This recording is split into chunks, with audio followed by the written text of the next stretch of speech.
मैं doctor Shashi Depal, associate professor, government Meera girls college Udaipur. आज हम बात करेंगे बीए सेकेंड ईयर के पेपर फर्स्ट के अंतर्गत ब्रिटिश आर्थिक नीति एवं प्रभाव। भारत में जब ब्रिटिश आर्थिक नीति की हम बात करते हैं तो आर्थिक नीति के अंतर्गत जो हम बात कर चुके हैं, कृषि का वाणिज्यीकरण, धन का निष्कासन, अंग्रेज़ों की जो आर्थिक नीति है उसके परिणाम स्वरूप भारत से धन का निष्कासन होने लगा। यहाँ के जो लघु और कुटीर उद्योग धंधे हैं उनका विनाश उनकी आर्थिक नीतियों द्वारा किया गया और साथ ही साथ में नए उद्योगों का विकास हुआ। और इन दो चीज़ों के बारे में, देशी उद्योगों का विनाश और आधुनिक उद्योग का जन्म, ये दोनों आज हम इस चैप्टर के अंतर्गत पढ़ेंगे। भारत में अंग्रेजी सत्ता की स्थापना ने न केवल सामाजिक राजनीतिक जीवन को प्रभावित किया बल्कि भारत की आर्थिक व्यवस्था भी इससे बुरी तरह प्रभावित हुई।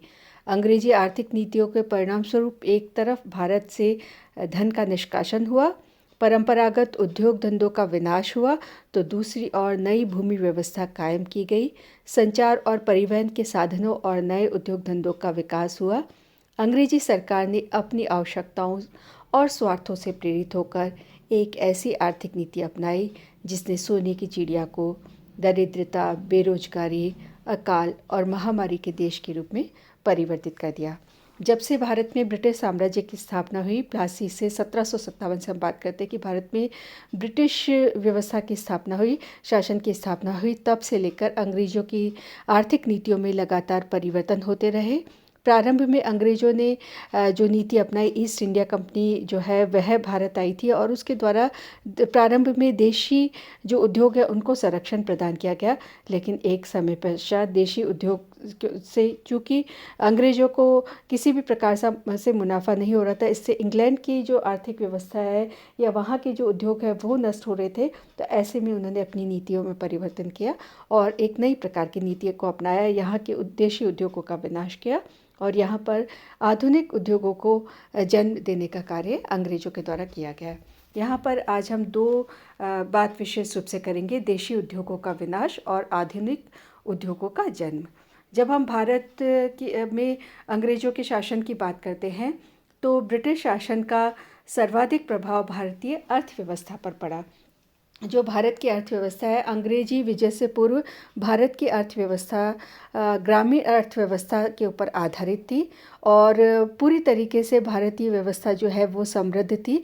और लेकिन धीरे धीरे अंग्रेज़ों ने यहाँ की व्यवस्था जो है अपने हाथ में लेना शुरू किया और यहाँ की जो भारत की धन संपदा और इसकी समृद्धि जो है, विदेशों में भारतीय वस्तुओं की डिमांड बहुत अधिक थी और इस कारण से जो है लाभ प्राप्त करने के उद्देश्य यूरोपीय कंपनियां भारतीय व्यापार की ओर आकर्षित हुई और इसी उद्देश्य से 16वीं और 17वीं शताब्दी में यूरोपीय कंपनियां भारत की व्यापार की ओर आकर्षित हुई। और जैसा कि हम जानते हैं कि डच, पुर्तगाली, अंग्रेज, फ्रांसीसी सभी ने यहाँ पर व्यापारिक एकाधिकार करना चाहा और लेकिन अंत में जाकर यहाँ पर अंग्रेज सफल हुए।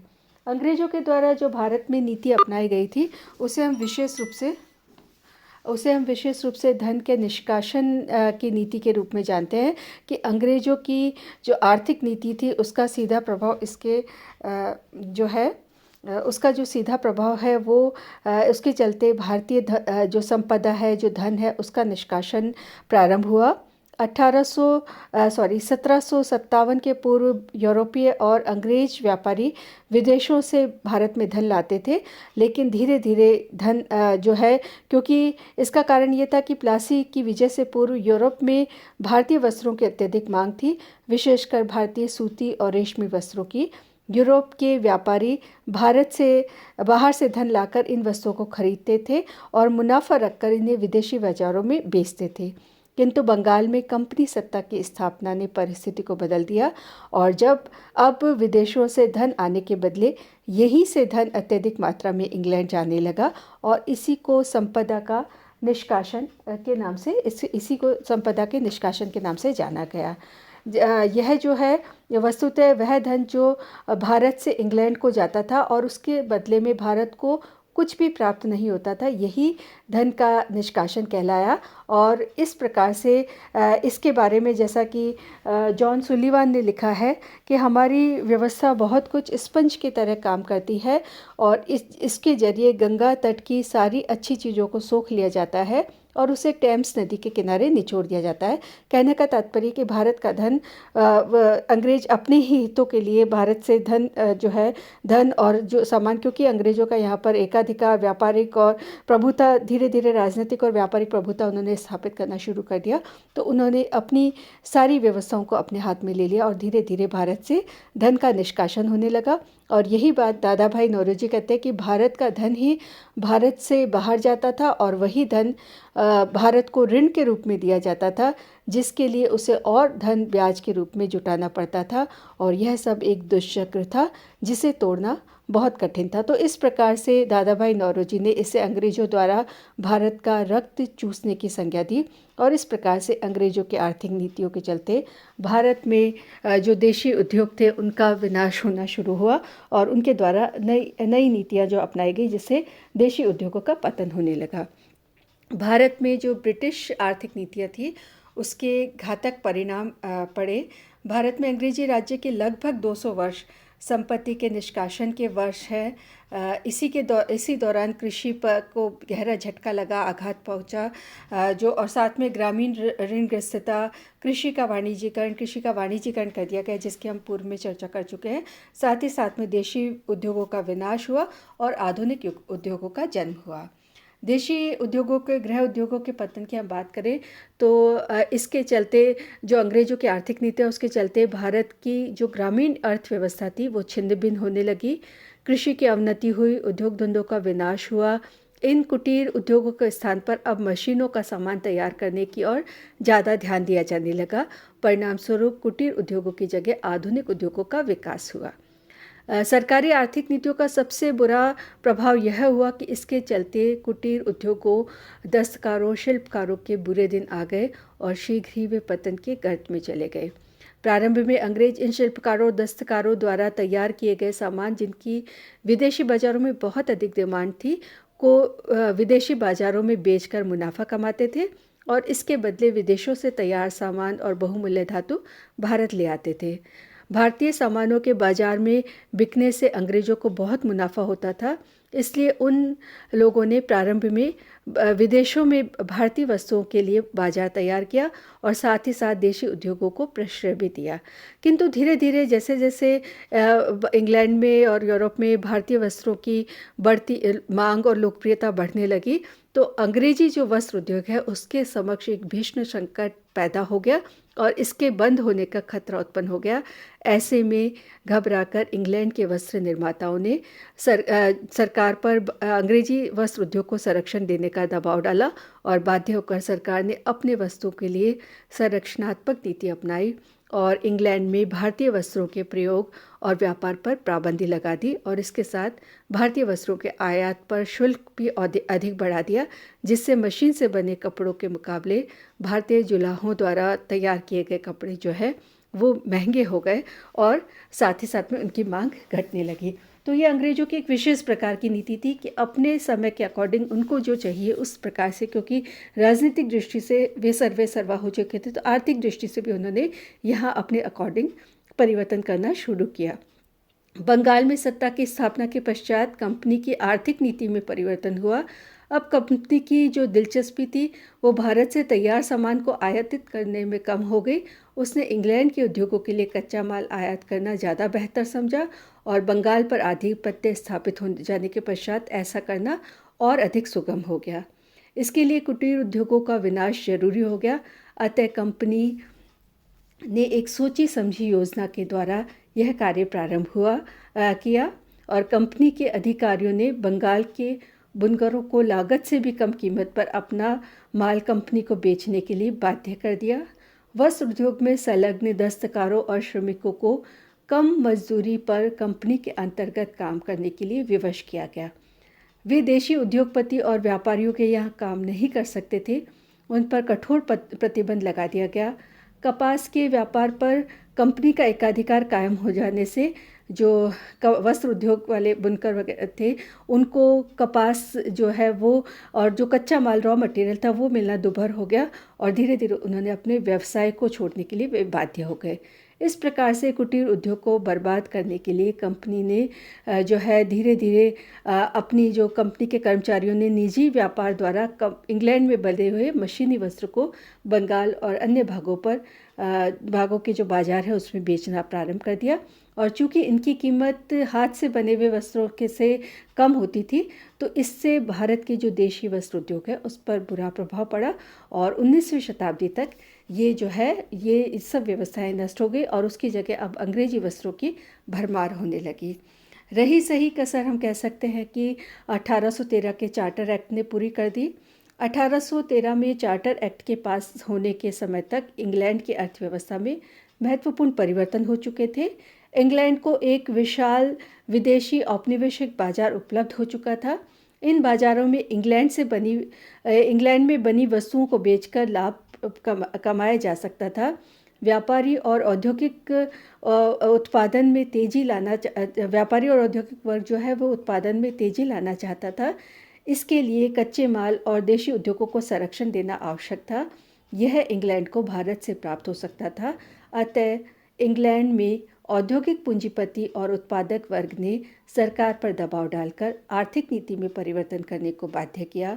परिणाम स्वरूप 1813 में चार्टर एक्ट द्वारा ईस्ट इंडिया कंपनी के व्यापारिक एकाधिकार को समाप्त कर दिया गया और मुक्त व्यापार की नीति को अपनाया गया। परिणाम स्वरूप अब इंग्लैंड में बना सामान जो है निःशुल्क या नाम मात्र की सीमा शुल्क पर भारत आने लगा और भारत में यह सामान देशी दस्तकारों द्वारा तैयार किए गए सामान से सस्ता पड़ता था। परिणाम स्वरूप देशी जो वस्तुएं उनकी मांग घटने लगी और इसी के साथ में देशी उद्योग मंद पड़ता चला गया। इस प्रकार से अंग्रेज़ों की आर्थिक नीतियों के चलते अंग्रेज़ों ने भारत के देशी उद्योगों पर कुठाराघात किया। देशी उद्योगों के विनाश में रेल के विकास ने भी एक बड़ा योगदान दिया और रेल की सहायता से ब्रिटेन से बनी वस्तुएं देश के कोने कोने पर सुगमता से पहुंचने लगी और इससे देशी उद्योगों पर बहुत बुरा प्रभाव पड़ा।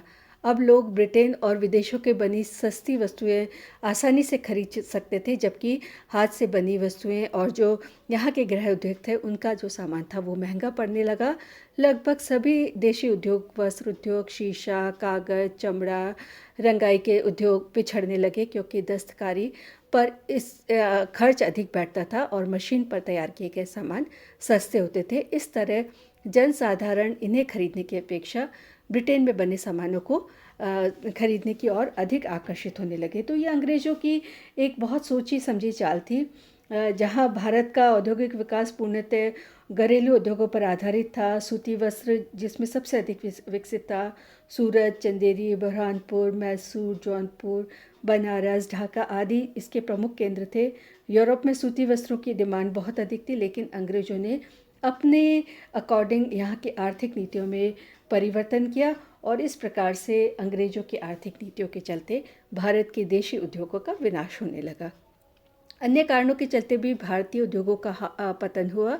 इंग्लैंड की नीतियों के चलते 19वीं शताब्दी के प्रारंभ में यूरोपीय बाज़ारों में भारतीय वस्तुओं की मांग घट गई। इसी प्रकार अनेक देशी रियासतों के विलय हो जाने से दस्तकारों को संरक्षण देने वाला और उनके तैयार किए गए माल का एक बड़ा जो ग्राहक वर्ग था वो स्वतः ही समाप्त हो गया। इस संरक्षण के अभाव में देशी उद्योग अपना अस्तित्व बनाए नहीं रह सके और एक अन्य कारण जिसने देशी उद्योगों को पतन को और अधिक आवश्यक बना दिया वह यह कि बड़ी मात्रा में इंग्लैंड को कच्चे माल का निर्यात करना।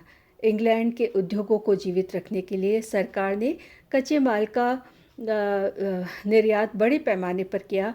परिणाम स्वरूप एक तरफ भारत में इसका मूल्य बढ़ गया और दूसरी ओर दस्तकारों और शिल्पियों को अपने उद्योगों के लिए कच्चा माल मिलना कठिन हो गया।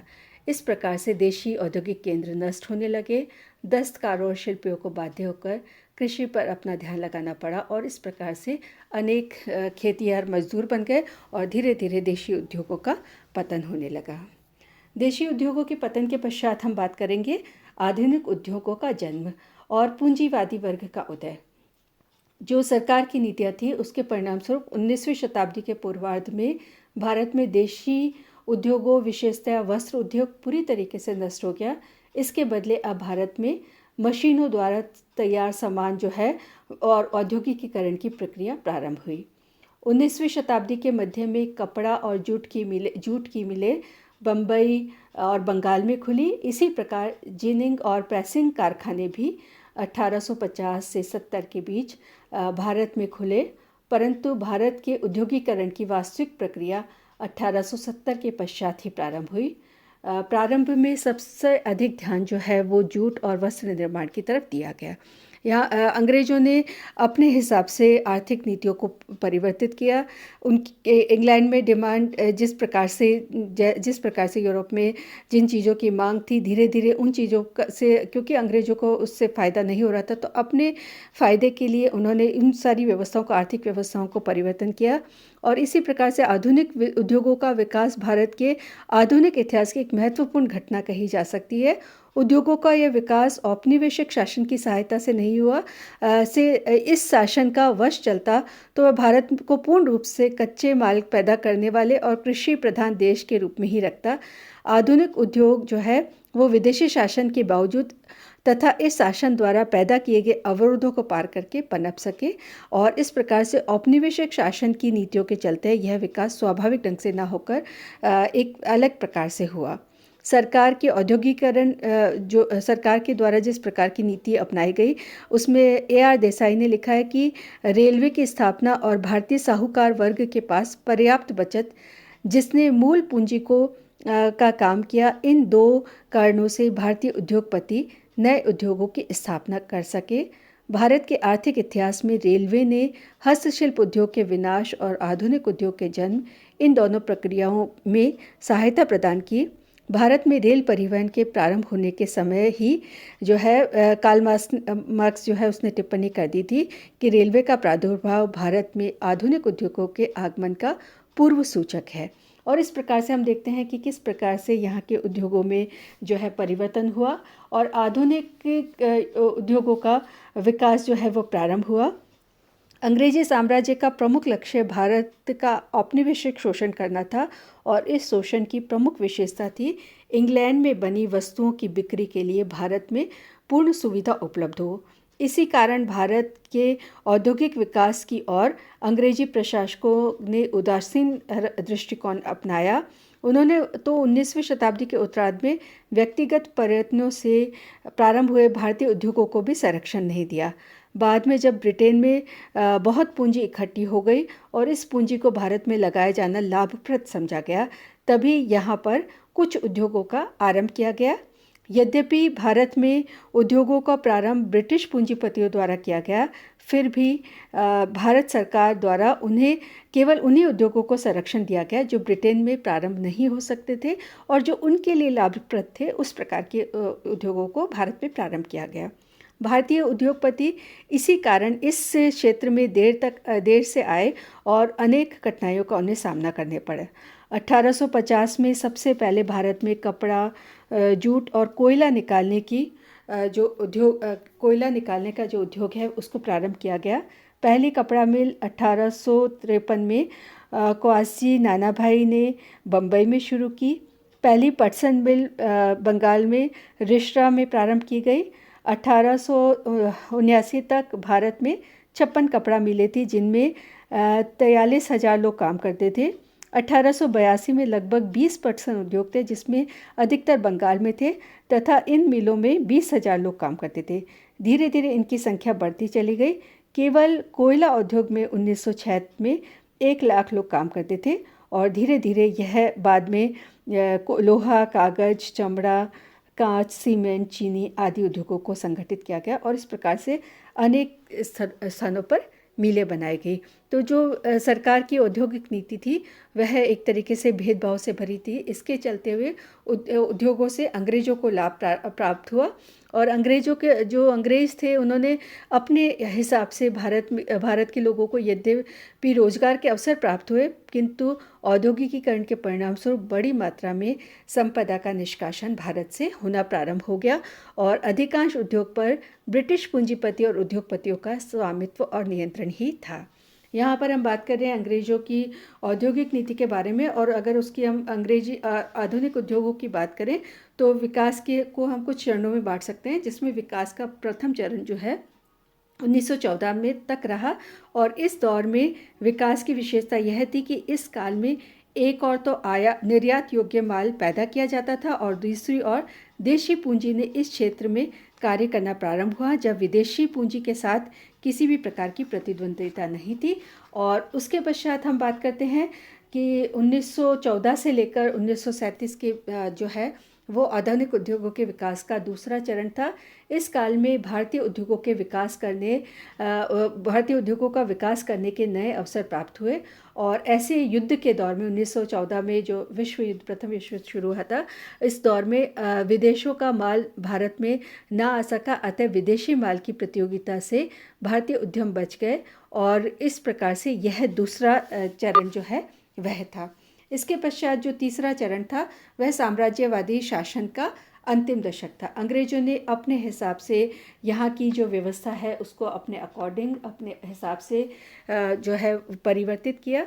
और भारत के जो आधुनिक जो उद्योग है उसका विकास करने का श्रेय और उसका प्रयास जो है वो अंग्रेजों के द्वारा अपने लाभ के लिए, अपने फ़ायदे के लिए और अपने हित के लिए किया गया। जूट और पटसन का, जैसे कि हम बात करते हैं कि जूट और पटसन की आवश्यकता अंग्रेज़ों को अपने व्यापार के लिए थी। व्यापार की वृद्धि ने सामानों की पैकिंग की समस्या उत्पन्न कर दी, इसलिए जूट से बोरा और जो चाट आदि बनाई जाती थी उसकी आवश्यकता महसूस हुई। परिणाम स्वरूप जूट की जो फैक्ट्री, जैसे कि हमने बात की कि बंगाल में रिश्रा में जूट या पटसन की फैक्ट्री जो है वो स्थापित की गई। तो अंग्रेज़ों के द्वारा, और जब हम बात करें वस्त्र उद्योग, पटसन उद्योग और जितने भी उद्योग हैं, तो उनकी प्रारंभ जो है अंग्रेज़ों ने अपने हिसाब से पटसन और वस्त्र उद्योग के अतिरिक्त 19वीं 20वीं शताब्दी में अन्य उद्योगों का भी विकास हुआ, जिसमें कोयला उद्योग, कपास की उटाई तथा दबाने, चावल, आटा, इमारती लकड़ी, चमड़ा, ऊनी वस्त्र, कागज, चीनी, लोहा आदि, जो इस्पात, शोरा, सीमेंट, कागज, दिया सलाई आदि उद्योगों का विकास हुआ। इन उद्योगों में भारतीय पूंजीपति और उद्योगपति भी लगे हुए थे, परंतु कुछ उद्योग ऐसे भी थे जिन पर यूरोपियनों का एकाधिकार था। ऐसे उद्योगों में नील, चाय, कॉफ़ी बागान जो है वो मुख्य रूप से थे। नील का उत्पादन 18वीं शताब्दी के अंत में बंगाल और बिहार में किया। और इस प्रकार से अंग्रेज़ों ने 19वीं शताब्दी के उत्तरार्ध में ही आसाम, बंगाल, हिमाचल प्रदेश और दक्षिणी भारत में चाय बागानों का विकास हुआ। इस प्रकार से अंग्रेज़ों ने अपनी तरीके से भारत की आर्थिक नीतियों में परिवर्तन किया। जो यहाँ के लघु और कुटीर उद्योग थे, जिनके कारण भारत जो है अपने आप में एक स्वतंत्र आत्मनिर्भर इकाई के रूप में देखा जाता है। और साथ ही साथ में जिन देशी जो सामग्री है, जो देशी यहाँ का उत्पादन था, जिसकी डिमांड विश्व में, यूरोप में बहुत अधिक थी, धीरे धीरे अंग्रेज़ों ने उन चीज़ों के ऊपर या उन व्यवस्थाओं पर कुठाराघात करना शुरू किया और देशी उद्योगों का विनाश किया। और अपनी स्थिति के हिसाब से, अपने जो उनकी चाह थी उसके हिसाब से उन्होंने यहाँ पर आधुनिक उद्योगों का जन्म दिया। और इस प्रकार से देशी उद्योगों का पतन और आधुनिक उद्योगों का विकास अंग्रेज़ों की आर्थिक नीतियों के परिणाम स्वरूप भारत में हुआ।